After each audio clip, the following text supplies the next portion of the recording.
Hi, everyone. This is your co-host, Stu, and I'm here with the paranormalist, Patty Wilson. Hi, Patty. How are you today?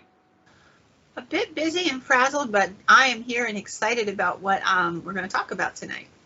Oh, very good. So, and if our listeners and viewers are also interested, just like I am, because I don't know what it is, please consider clicking the subscribe button, which is down below. Click the bell to be notified when we release new content. The Linktree link is down below in the description, and that will take you to all things paranormalist related, our Facebook groups, email address, Patty's blog. And one new line in there, I added the buy me a coffee. Oh. So, because I am a coffee aficionado. He is indeed. Now, please don't feel any pressure to do that. So if you like the content and you would like to buy us a coffee, please do. All right. And if not, we'll still be doing this. No problem. Yes, we're doing it because it's a labor of love. Mm-hmm. So you ready? Yes, please. All right. So I'm going to preface this by saying that I have had a great deal of pressure placed upon me by a certain young gentleman who is fascinated with the paranormal and who happens to also be my middle son. And he was telling me, I want you to do something on the Native American spirits and what have you. And I have to confess that like most modern people, we assume that the lore and legends of the indigenous people and a lot of our own legends from Europe and what have you are just that. Stories people made up to explain things that happened that they didn't have an explanation for. So they chose what worked in their time frame and their area. So fairies and,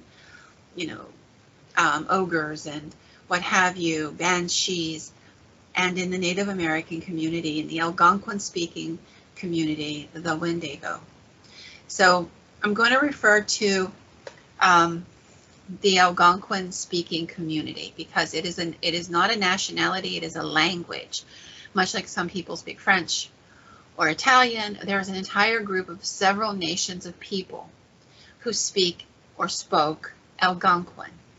And that was kind of a thing that kind of brought them all together, having that commonality of language, but they had their own distinct rituals, traditions, things of that nature as well. So I might make some differentiations between like the Cree or a different nation of people who spoke Algonquin, but the Wendigo seems to travel through the lore of all the Algonquin-speaking people.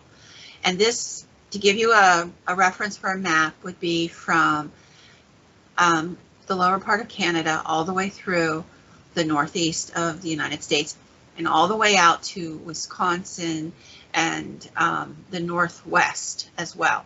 So it's a northern entity. When I started, I thought these are going to be great stories from just a long time ago, and they're just going to be legends. Most commonly today, we see the Wendigo, and it's portrayed as a deer head, a deer skeleton, a skeletal head with antlers on a human body. And that is not only a simplistic version of it, but probably not even a really accurate version of what it looks like. And we're going to get into the fact that it's a process. And as I was going through the reading for this, and I have to tell you, I've read 3.5 books in the last couple weeks working on this. I have never done more research in my life for a single podcast. So I hope this one offers you a lot of information and makes you aware of something that very well could still be stalking the woods of the Northeast and the Northwest today. Once again, you're going to make it really difficult for me to go into any kind of woodland anymore. Sorry. No, that's okay. But I have to tell you, okay, so I'm going to, as we're going through this, I'm going to tell you that I found parallels to something we're all familiar with and which most people today believe. And I think this is their way to explain it in some respects. And I'm being a little cryptic right now. I apologize, but it'll all make sense in the next 30, 40 minutes. I promise. So stick in there with me. So to give you an idea, so the Wendigo is part demon, part vampire, part witch. It is a monster with a heart literally frozen into ice. It is a starving creature. It haunts the cold and the darkness. It sounds insane and incredible, but it has aspects of all of these things. The Wendigos seek out and are most active in the winter months. Now, from a sociological view, you could say, well, yes, that was the lean time for the people, and they had to prepare the whole 6 months that they were in warm weather for survival during this time. And it wasn't like today, even though I know it's really, really cold in Wisconsin and Michigan and places like that, and certainly in large parts of Canada, even in our region, it can get pretty cold, like 20 below zero sometimes. But think about having to live through that without a grocery store, without electricity, with having to gather your wood, huddle in a hogan, a teepee, a tent, whatever it was. And how do you find food? How do you hunt? Do you see many deer in the lean times? Like, after like December, January, the deer are very hard to find. You don't even see them running across the road most of the time. They're battened down as best they can be for the cold as well. So it becomes a time of starvation and freezing and death. And not only that, but now you isolate. So in a lot of the Algonquin communities, you would think that they would band together to take care of each other during that cold, but they didn't. And the reason they didn't is because if you were all together, then you had one small area to hunt. Less chance for everybody to have food. One small area to gather wood. Eventually you'll use up that resource and you won't have enough wood to survive the winter. So they would spread out into family pods and put some distance between themselves and the next pod of people, whether it was a long house or whatever it was they were living in, so that they had a better chance of survival. Because if you killed the deer in that area, you killed the deer for everyone, and nobody got to eat after a little while. So think about how cold and isolating and terrible it is.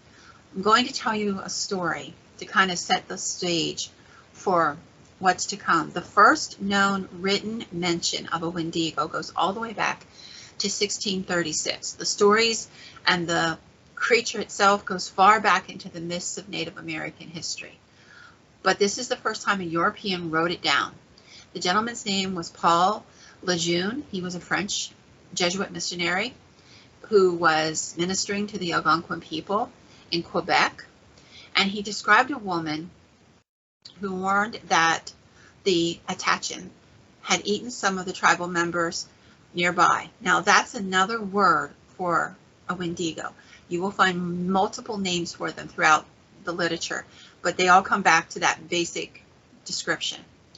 Now this woman is telling the priest that this terrible thing has happened, that some of the people from his church are gone because they were eaten, and that if he didn't do something, many more would be eaten.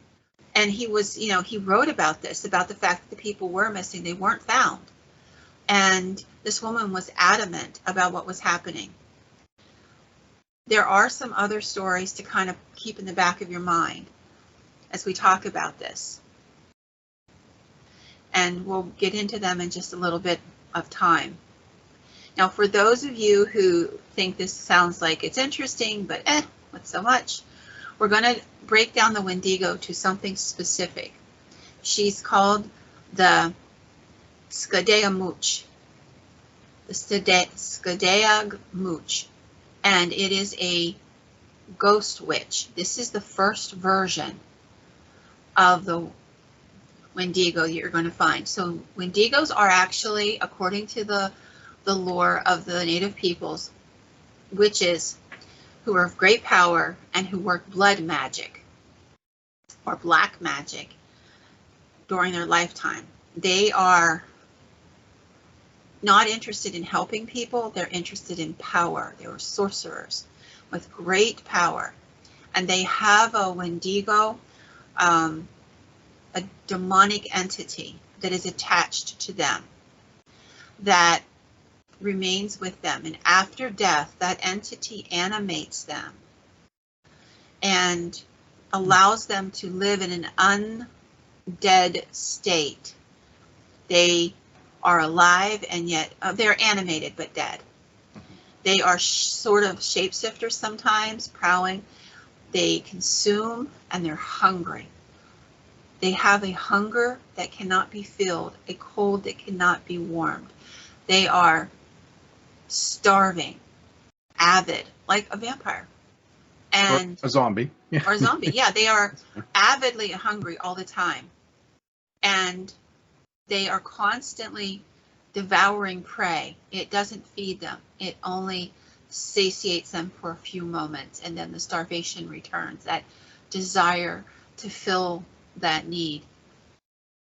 And they come out only in the most cold. They're very rarely reported in warm times, only in the cold times.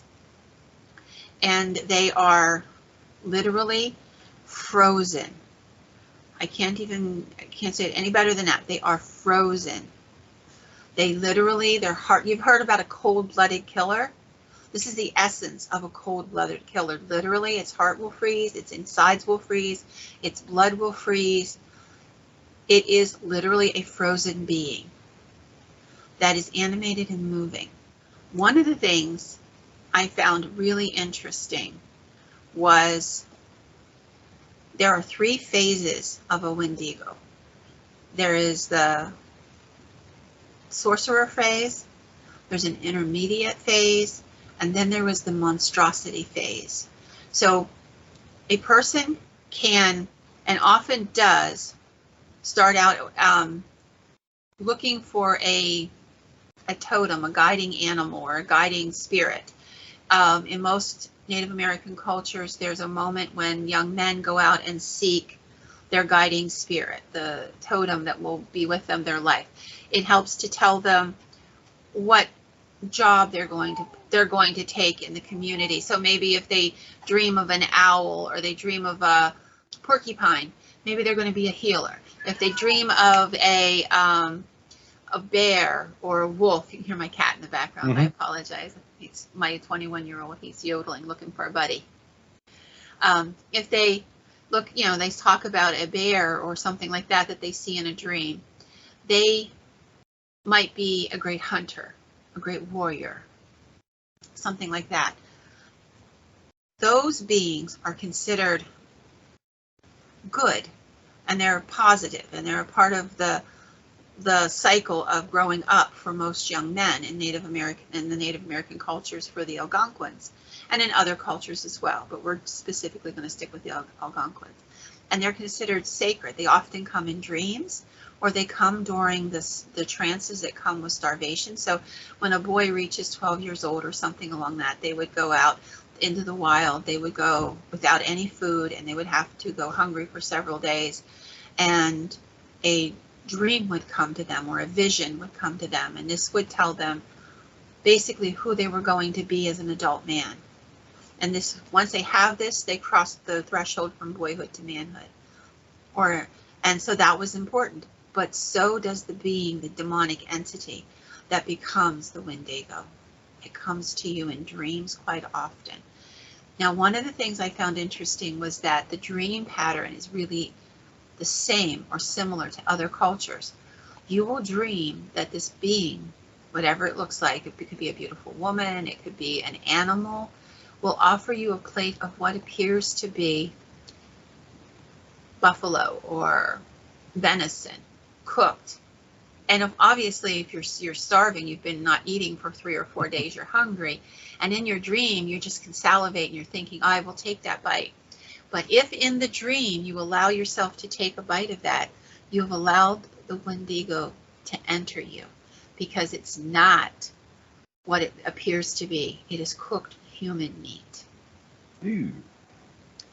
And that's the key. The Wendigo is a demonic entity that devours humans. And if you taste human flesh, even in a dream, you have now opened a door for this thing to come into you. Along that lines, what happens to the souls of the victims? I would think the victims would go to whatever version of heaven, of the afterlife that their particular culture has, because they are victims. Mm-hmm. The spirit that is going to be struggling is going to be the one who allows or has accepted the Wendigo spirit into it. So the best way to explain this to you is it's kind of like a frog. First, it's the eggs. That's the spirit. That's the part where you're dreaming. And then you become a tadpole. That'll be the second stage. And the third stage is when you become a frog, or in this instance, when you become a literal monster. And we'll get to them in just a minute. The spirit that is going to be the Wendigo pretends that it is a pawagan, which is the totem spirit.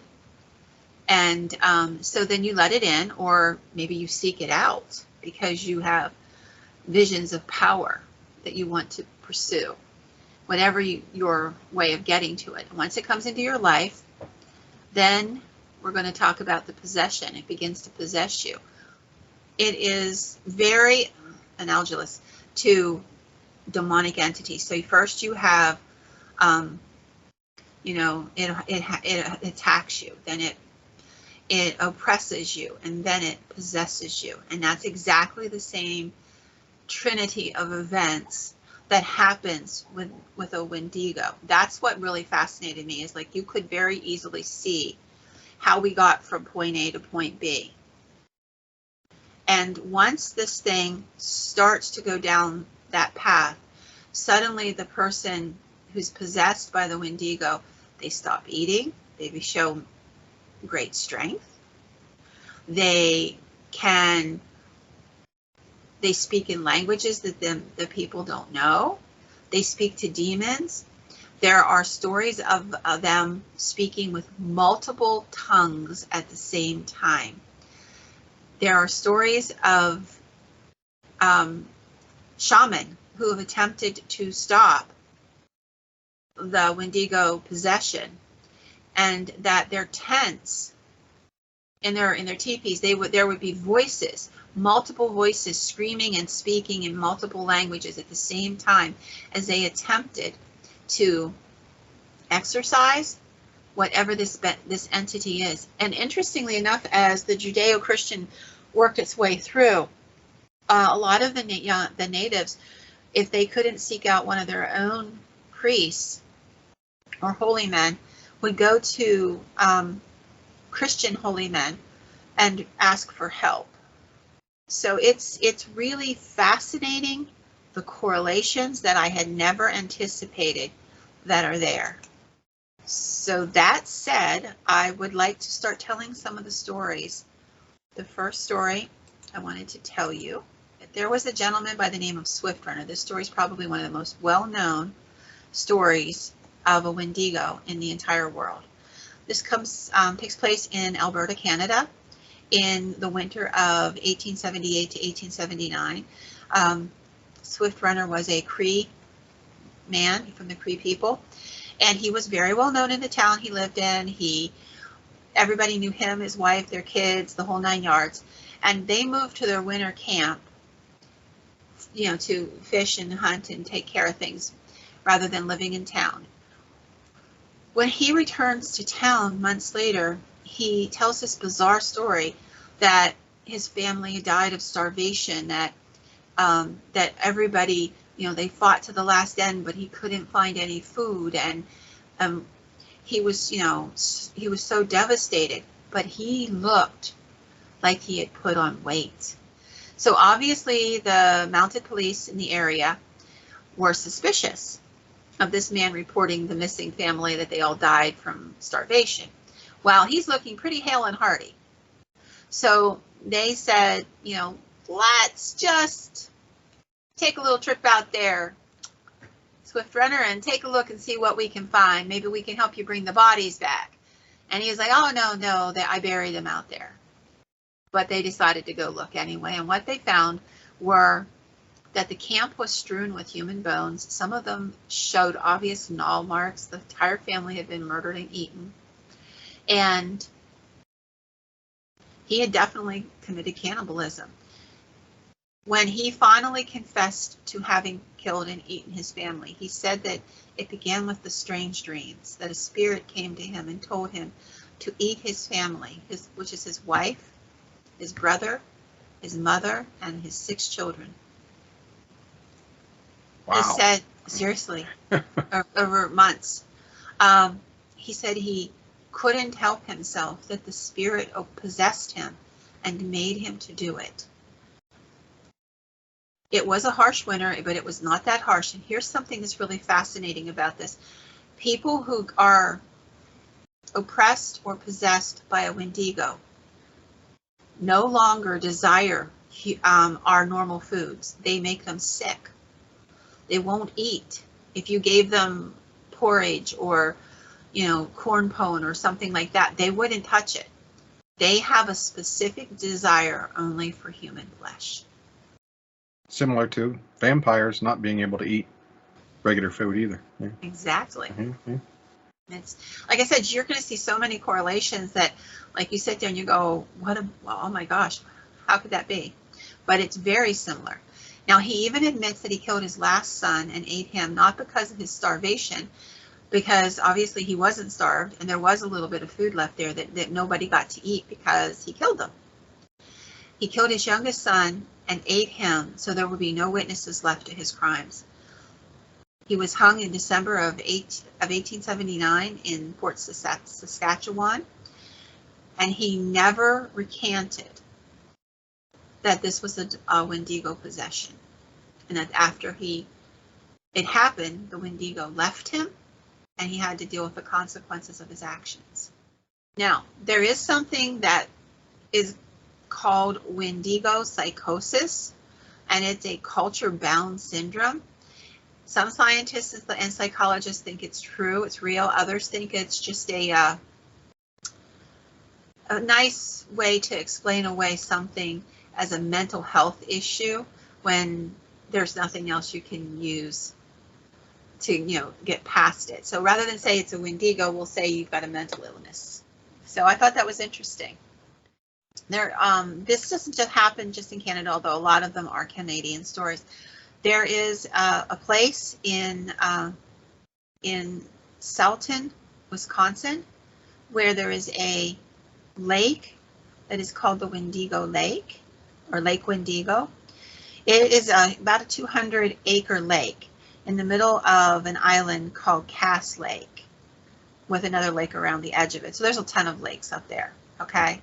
So there's a spit of land and then Cass Lake on the other side. And so it's really a lake within a lake, if you can envision that. So a moat of land. Basically, yeah, Yep. a moat of land. Mm-hmm. Now, from the beginning of time of our recording the stories, there have been stories about something that comes from that lake. In the late 20th century, a researcher by the name of Carol Ryan gathered stories about Lake Wendigo. What she found is that the native people talked about the fact that there were these exit holes in the lake once it was frozen, that something or some things that were very large chipped their way up from under the frozen lake and got out, and that giant footprints could be seen on the lake's surface and on the snow and the snowbanks as it walked out of the lake and into the woods. And when I say giant, I mean really large footprints. Said the rare footprints and exit holes from something large or things that are large on the lake are found when the lake freezes over. She said the traditional story was that the lake was used as a big kettle by a group of cannibal giants, or Wendigo, for boiling humans, and that a Native American chief had ventured to the island to stop this and had never returned. There is a lot of lore about what occurred there. And I just thought it was completely fascinating. So we're going to talk a little bit about another case in Winnipeg. And there was a case of a cannibal that was reported in an area called the Peace River Country. These people were not hungry. This was not in the coldest part of the winter, but the people started to disappear and were found literally devoured. It turned out that the story was passed around that it was the work of a woman who became a Wendigo years earlier, that she had killed and eaten 12 people, including her own family. She was alive at last counts in Edmonton. This case actually came from the March 16, 1888 Fort Wayne Sentinel article called Cannibal. 12 people are said to have been killed and eaten by this woman, is the lead to the article. She was never caught nor arrested, although people knew who she was. She was well known locally, and she was never punished for her crime because they couldn't catch her. She went into the wilderness, and that was the end of that. Another symptom of this possession is the swelling of the body. So the victims, they call it grow large. So they swell up. And not only do they swell up, but they also grow eventually. We'll get to the third stage where they begin to grow in a minute. So this is from a diary of a Hudson Bay clerk named Francis Beaton in 1897. Beaton was stationed at Trout Lake, where this incident happened, where a Cree man by the name of Spananum underwent horrific Wendigo metamorphosis. Beaton's diary describes it like this. He says his heart is freezing. He is always saying, I am going to be a cannibal. He wants them to kill him before the time when he gets worse. So he's literally begging the people there with him to kill him because he knows what's happening to his body. He seems to be getting worse all the time. He does not look like a human being anymore. He seems to be terribly swollen in the body and face. I do not know how this will end. The sight of him is enough to frighten any person. The sound of him is terrible. He was calling like a wild bull. They tried to keep him tied down for his protection and for theirs over the course of several weeks, but he could break all the bonds. Once they were out of rope and any means to restrain him, the locals felt they had no other choice than to kill him. His execution was justified by the fear that if he got loose, he would kill them all. I thought that was quite compelling. Almost all the people who are in the early stages of this Wendigo possession will describe it the same. Their heart is slowly freezing or turning to ice. They don't mean just they aren't feeling. They're talking about literally turning to ice, literally freezing in their body. They literally, their victims, their chests will literally pop. This is fascinating to me. They're describing that they will become cold, literally cold-hearted. They will freeze. Their chests will start to pop like ice under pressure. The sound of ice crunching and scraping in their joints. Wow.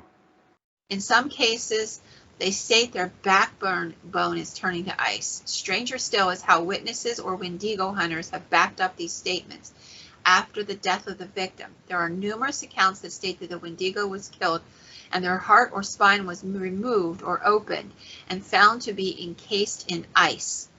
Hearts are traditionally removed and burned to melt the ice along with the rest of the body to ensure it does not rise back up from the dead. And the authors of this, and I will give their name and their book and stuff later, they said that they actually looked to see if there might be a double meaning for the word ice in the Algonquin language. To the best of their ability, they can find no other meaning for the word ice, not just emotionally cold, anything like that. They literally mean frozen. And you think people from Canada or the northern tier of the U.S. would know what ice is. Exactly. then as they go further into it and they begin to consume human flesh, like this freezing stuff happens before they start to consume. As long as they haven't consumed human flesh, there is the opportunity, the possibility that a good shaman or priest could help them get rid of it. Once they've consumed human flesh, they're done. That's it. If you're in that first stage and you're starting to freeze, one of the remedies was that they would be forced to drink hot tallow or bear grease, because it would warm you and melt you and also help with the starvation, because you're not eating any food. You have no desire to, but the calories from that fat will help you to stay alive. It is believed that the food from that hot food will actually help them, but it doesn't always work, and a lot of times it's just simply not enough. Sometimes these things creep upon them, like I said, in their sleep. Sometimes they attach to them. Sometimes you can become possessed by a Wendigo by violating the codes and morals and ethics of what you know to be spiritually right. So it opens a door, much like in demonic possession, you can open a door that allows it to come into you. This is their way. It brings a curse upon you and yourself and your family, that through irresponsibility or excessively prideful behavior, which is something that the native cultures abhorred. They did not want you to be prideful or irresponsible or lack empathy for the whole group. You had to, that was vital to their survival. So that became something that was important to them. It's just fascinating. So I'm going to go to another account. This is from a Canadian fur trader and explorer by the name of Alexander Henry, and this is from he was alive from 1765 to 1814, and he wrote an account of what he saw. He said he witnessed what was called a shaking tent ceremony. This was when somebody was taken in and the shaman was attempting to exorcise it. Okay, he said multiple voices, an Englishman. Multiple voices were heard coming from the tent, some yelling, some barking like dogs, some howling like wolves, and it was a horrible concert that mingled screams and sobs as of despair and anguish and the sharpest pain. Articulate speech was uttered as if from human lips, but in a tongue not known to any of the audience. Does that not sound a lot like demonic possession? I was really shocked by the correlations between the two, what we consider demonic possession and what they consider Wendigo possession. It overpowered me at different points. I was amazed. There's another story. There's a book by Adam Bigmouth, and it's called Ojibwe Stories from the Upper Barrens River, and this is a story of a conjurer who was one of the witch doctors, if you will, who was seeking out great power, and he was angry because he had asked for the hand of a particular young woman and she was denied him because of his character and because she had already been betrothed to somebody else. So in his anger, he decided to take it out on her family and her. So he cursed her basically, and he said he'd asked to marry a young woman but was denied because the father said, no, I already have promised her to someone else. He was insulted, so he set out an effigy of the woman made out of snow. He dipped it in water and put it out to freeze solid. The next day, he buried the effigy in ashes and called upon a Wendigo spirit to inhabit the woman using the effigy as a mystical link, much like the voodoo dolls. He told the father, fine, let her marry the other man, but she will destroy him. And he was right. The woman married, and right after the marriage ceremony, she began to fall ill. She couldn't eat. She became feverish. She complained of having dreams of ice and freezing.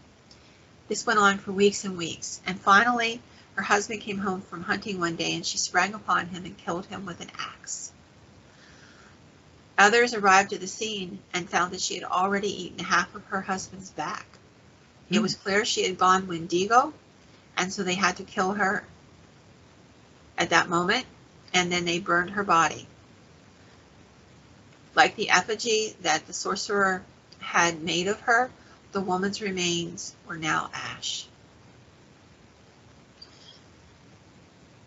There was another such story of a black witch, if you will, blood witch, that was denied a young woman because he asked for her hand and she was young, and because of who his character was. So the father said, no, she's just not old enough. And he cursed the family. And this one I found really gruesome. I apologize, but it is kind of a good story in that it explains how bizarre this can get. So the young girl, a few weeks later, comes home from doing some chores. She finds her mother is still in bed with her infant brother. And she thinks, this is really odd. My mom never sleeps this late.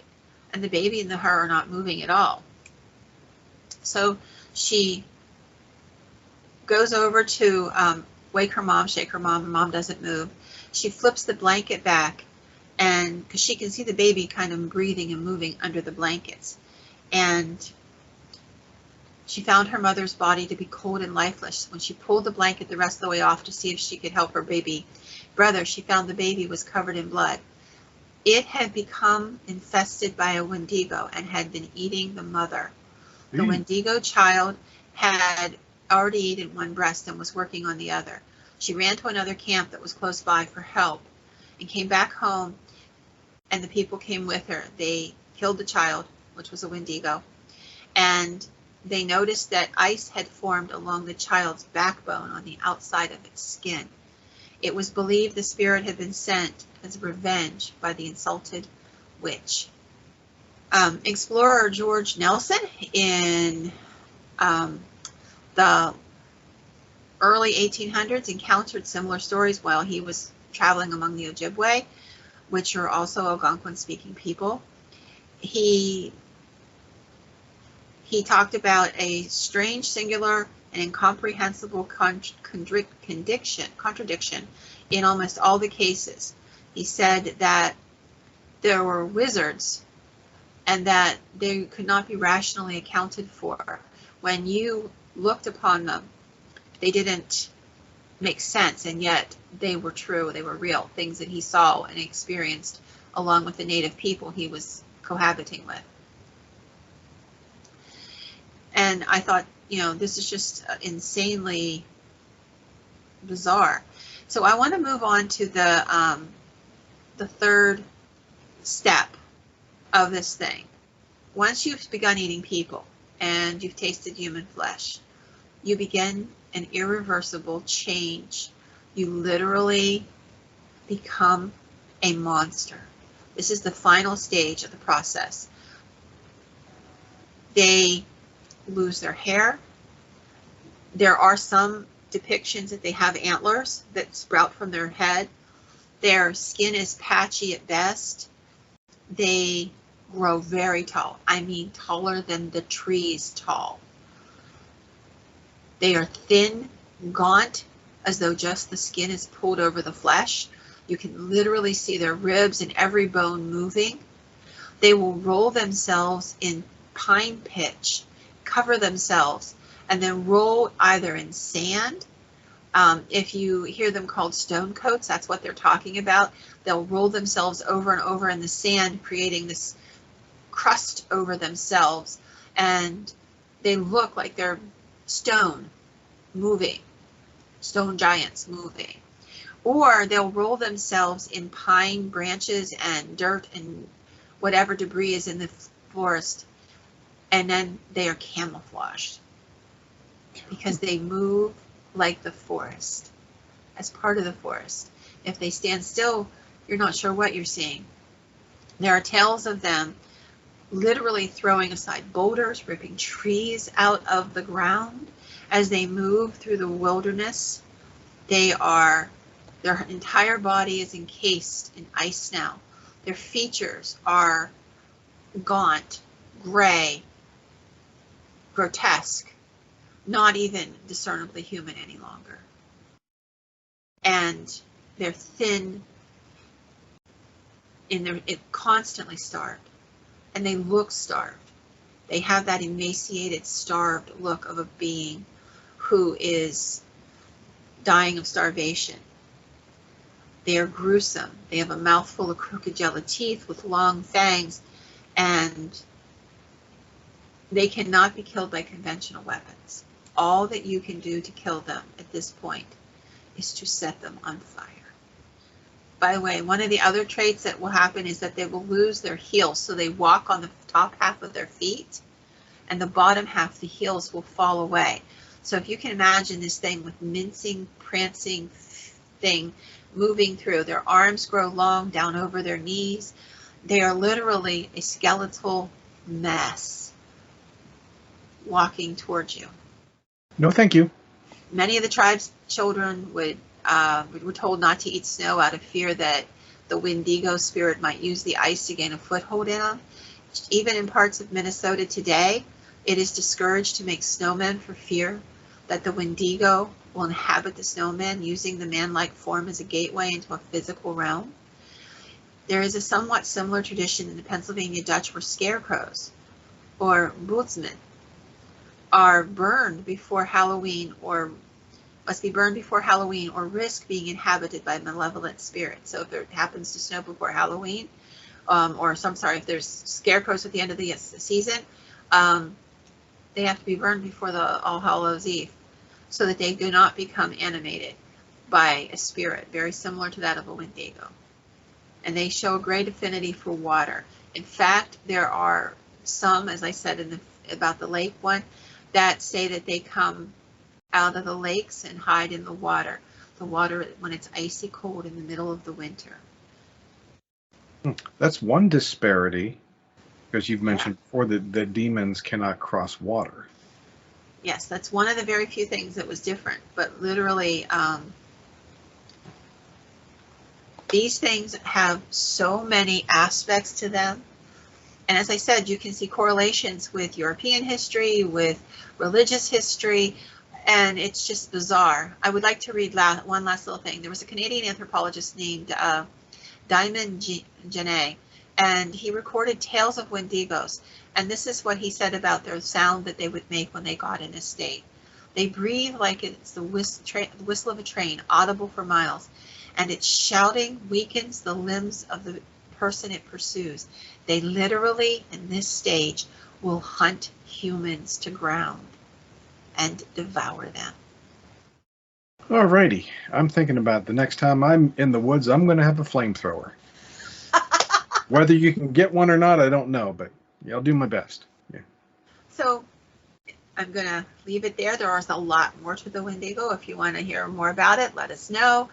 I found this to be one of the most intense and fascinating research projects I've set out upon. I started out, as I said, thinking sincerely this is just going to be folklore, and that's fine. Even though I believe that folklore has a grain of truth in it most of the time. Not always, but most of the time. I was very early on struck by how very similar this is to demonic possession, to vampirism, to a lot of cultural norms that in Europe and America we're familiar with. We have kind of not really looked at the Wendigo in the past. I don't think many people have as a general rule. It's just a nice little pat yourself on the head, read a spooky book legend.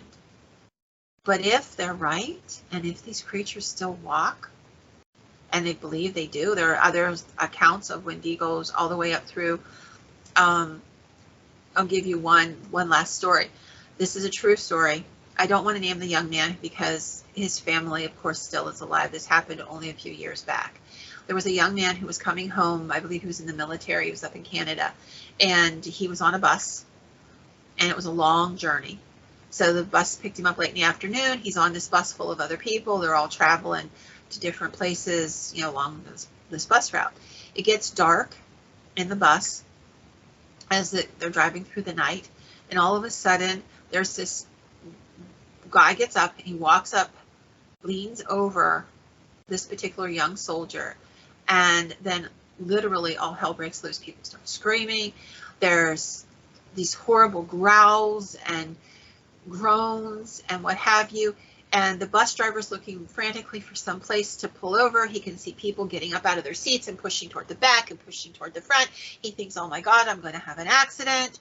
And he finally finds a spot, pulls over, flips on the overhead lights, and absolute terror. This man, this Native American man, had torn the head off this young soldier and was eating it while the rest of the bus travelers were trying desperately to get out of that bus. No kidding. Yeah. And he had cut his throat, but he had actually torn his head off, was eating it. He was beheaded in that couple seconds. I mean, this literally took less than 60 seconds. So the bus driver kicks open the door. People are pushing open the back door. They get out. They slam the door. They lock this guy in there with the corpse of this poor young man. They call the police. The police come. They finally arrest this guy, and he's taken to jail. Now, in our nice, rational world where we have something called psychology, they said he was a schizophrenic. He had never been diagnosed as a schizophrenic in the past. He had an intense, sudden desire. He said he heard a voice that told him to get up and eat that man. And he followed it. Want to hear something scary? They put him on psych meds, put him in a psych facility for a couple years, and turned him loose. And that happened around 2017. Canada comes off the tourist list for me too. Well, like I said, it happens all over, but that happens to be where that story came from. So everybody, that is my intro to the Wendigo. And there is one last thing I really did want to do before we're out of here. I wanted to make sure that I told you the name of the primary source that I used, because I thought the book was phenomenal. This book is entitled The Wendigo Lore, Monsters, Myths, and Madness by Chad Lewis and Kevin Lee Nelson. It is by far one of the best books I've ever read. I really want to give them credit. They were one of my major sources. I read several quotes from the book, and I wanted to let the readers know, if you are fascinated with this subject, Wendigo Lore, Monsters, Myths, and Madness by Chad Lewis and Kevin Lee Nelson is worth every penny. Alrighty, if I can put a link to that, I will certainly do that. It's on Amazon, so you definitely can put a link to it. It is a phenomenal book. So with that, I am done, and I hope everybody enjoys it. Be careful this winter, as we're getting to that cold season. And good night.